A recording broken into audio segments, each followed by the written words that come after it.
What's up, guys? Mikey in the building. Scruffy. It's cool. Like it. Been grinding. Um, okay. I great day. Great day again. This one hit a little different though. I will say LFIW hit different today for me just because of the continuation of preparation. Right? It's all I keep focus on. I'm not seeing some shiny objects that pop up and like, hey, I'm gonna trade this today now. No, I'm just continually looking for the same thing. Now, real quick. All right. Right. My routine's different. I am making sure I scan at 2000. Okay, 8 p.m. Eastern time. Scanning, scanning, scanning. Okay. This trade hits different because there was 2 days of preparation for it. All right. Now, mind you, I played this the first day it ran. So after that, it's on a thummy, right? I do not want to take my eyes off names that went really strong on the day one on the tape. Only on ones that just have way more potential range, things that maybe can set up more. So, if you go back and see TTOO, right? Okay. Everybody started to trade this down here, and the end result of it was even up here and then a retest again up here. Okay. So there's a certain type of tape that went, pulled back, tried again, cranked, pulled back, and then eventually it came back again right here. All right, my point is just that these type of stocks, especially ones with huge floats, medium-sized floats, they might need more in the tank to actually give it more range on the daily. So the first day might max out. The second day it might max out. Well, now it's just exhausted and needs to pull back more. And I really just believe it has to do with tons of algo and the agenda. All right, I'm not going to go into super details about that, but I will have a video on what I keep seeing over and over and over again, right? It's not an edge, just level 2 tape reading. That's it. Okay. LFIW, okay? So my point is right, things might need they might need more time to work out, right? Doesn't mean that the play is dead. Doesn't mean that this is potential backside. As long as the tape catches again, like it did on 915, it could potentially be in play. All right. I'm going to go ahead and dive into some important details that I really thought was super important. Okay. Mind you, 2 days of preparation. I watched this tape as I was trading other names and I had it, boom, right here. Got to watch it, pull back, build, saw the structure behind it, and then late, towards right before close, a bidder came in on this one. Don't mind the front part, but yeah. Anyways, the rest is like, hey, but LFIW is the main thing I'll be watching tomorrow. A bidder came into close. I was there at the same level as intraday. Okay. This is where after it bounced, the tapes started to get funky and the bidder came. Okay. Right at 9 cents and again at 8, 6, and 9. Okay. All right. Um, I added this before this whole move happened. It's phenomenal. The same bidder showed up again right here. We're at 8.99, 9.14s, shoot up to 9.86. Beautiful 5-minute doji right here too. Love them. Okay. Then the tape started to crank again, and it just never pulled back after that, right? And then it opened up. Okay. Now, we'll say this. There was a couple bidders down there. It was different than open, and they are different from open. But I'm not going to focus on that. I just want to keep focus on this particular move. How this built with that same type of support that we see or we continue to see on week opens, right? Day 2 continuation plays, anything that has that bullish sentiment, right? Same thing happened here. Now, right? This is where I think there's some confusion with some people, potentially. All right, if you see this daily, it's so important. It's all about the daily and how the tape gets it there and why, right? Our daily is not opening up right here and then pulling back and testing something. The structure already started down below on the level 2. But just, you know, it already started.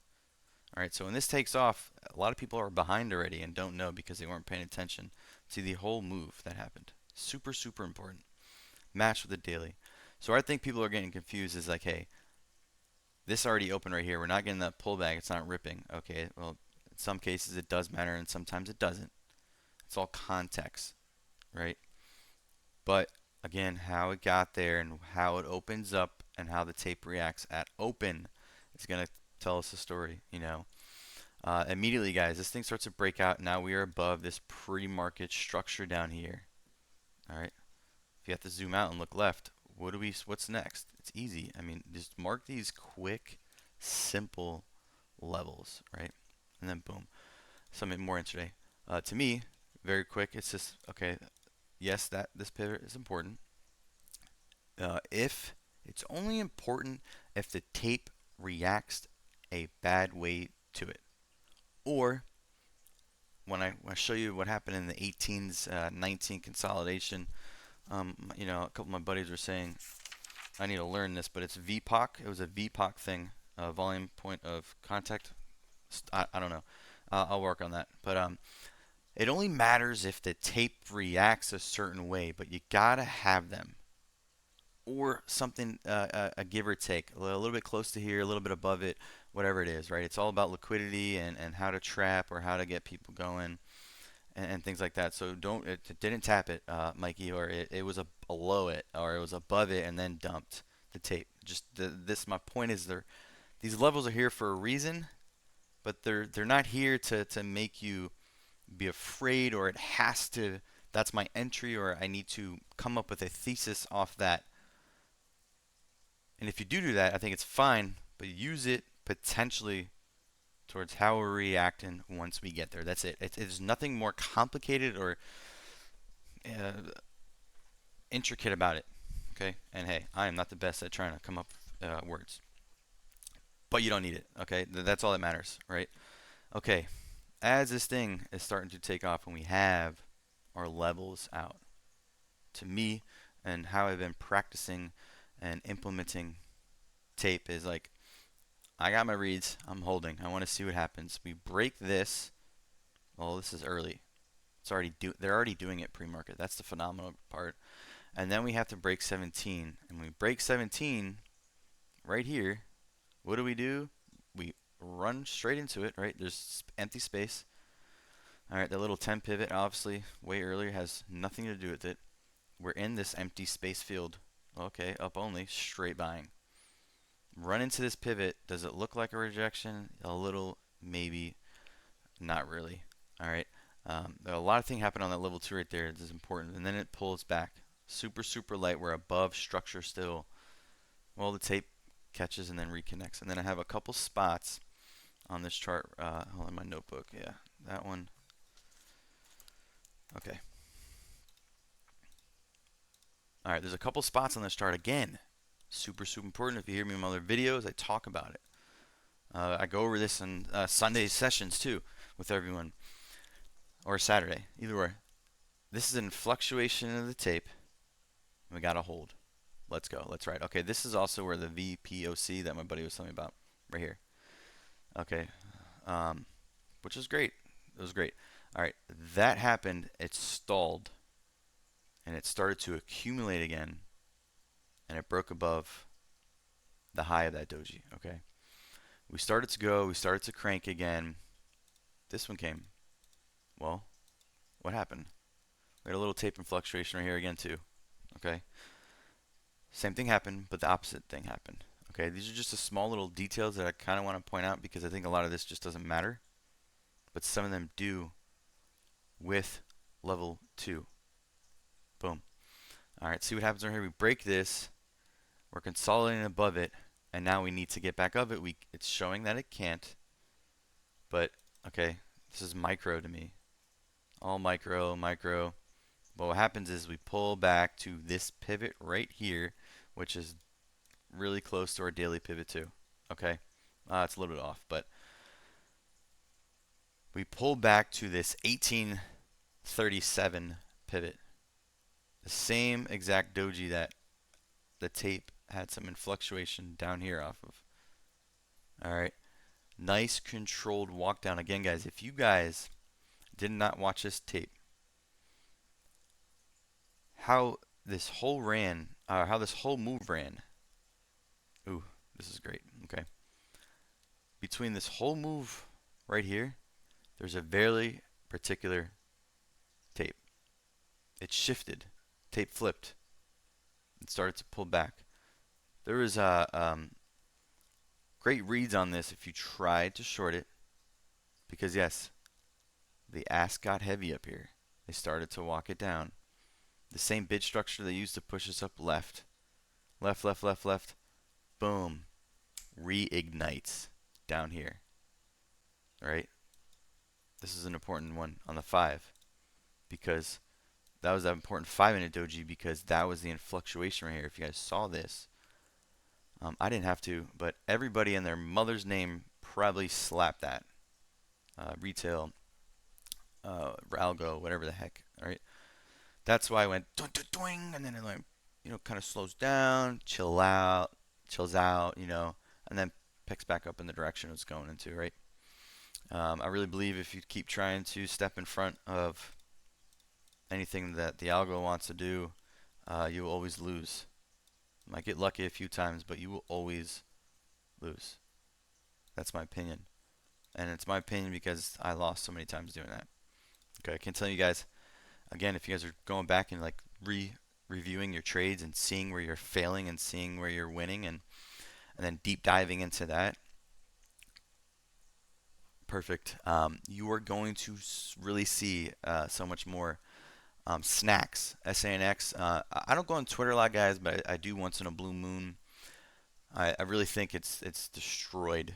But I try to go on there with a different focus. I try to go on there and try to just look for the things that stick out and can help me. Okay, so I ran into this message and I'm gonna read it out loud real quick. Okay, basically said I worked on being patient today on a few plays, which isn't my norm. Normally I take profits when I see it, and normally this pays the bills. However, I did let a pretty heavy play sit and just moved up my stop slowly until it finally stopped me out. It was pretty mindless, but still paid the bills. This is the important part.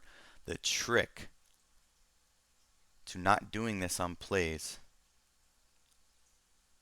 All right, hold on. The trick not doing this on plays. All right, might be a little mess up on his end. If you watch this, I'll laugh.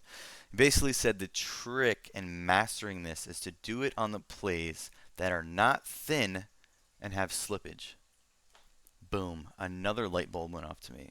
This is after I revamped and bounced back from my drawdown and do all this stuff. And that's what I realized is that, Mikey, you literally slam places where the tape is thin. There's no support. There's no bids, right? And another thing I learned is to JD, if you watch this and listen, it was a lot off of these daily 3-bar plays. Believe it or not, I kept taking big losses, on daily 3-bar plays that would rip up. Right? What's a 3-bar play? Okay, this is okay. A mini 3-bar play on the 5 right here. Really maybe a little bit lower, but igniting bar, light volume pullback. Okay, all right. This was the daily. It's day 3. We're supposed to get a boom. It's kind of like my FFIE trade. I just did recently. Play 5-minute 3-bar play, but I was losing on all of them. And when I did win on the ones, I didn't know why until it just clicked. It was like I tried a 3-bar play, would hit it on the first pullback, or it pops, or might hit it at open, it pops. But then when I'm adding, there's zero. Okay, picture this book right here. I'm adding. All right, let's add. But this is the order book. 10, 1, and then boom, there's no support. And then on the ask, okay, yeah, there might be a little bit of walls. Maybe there's a 1 wall and it's trying to bait you. Starts to chip. Okay, it comes down to 20. Yada yada yada. And then boom, this gives out and just dumps because everybody who is potential retail gets in too, maybe, I don't know, wants an immediate result, doesn't see it, dumps, and that is normal. But the tape can't sustain that, and the agenda was never to sustain it. There was never a buyer or a bidder there. So if you take anything from that, guys, from this video, take that. Okay, stop, um, stop. Just look for support as a long. All right, really understand plays. I see a lot of other people too. They'll, you know, how can you look at something like this and say this is backside or anything if you don't focus on how it's moved up and then how I mean every second is, you don't miss a beat, right? I mean, you're not missing a beat at all. Zero. Glued. Level 2. Boom, boom. Pulls back.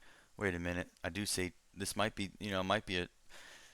Say if the context of this was somewhere else, right? And you're really trying to short something like this and you're just not paying attention to anything, how are you going to know? You don't, right?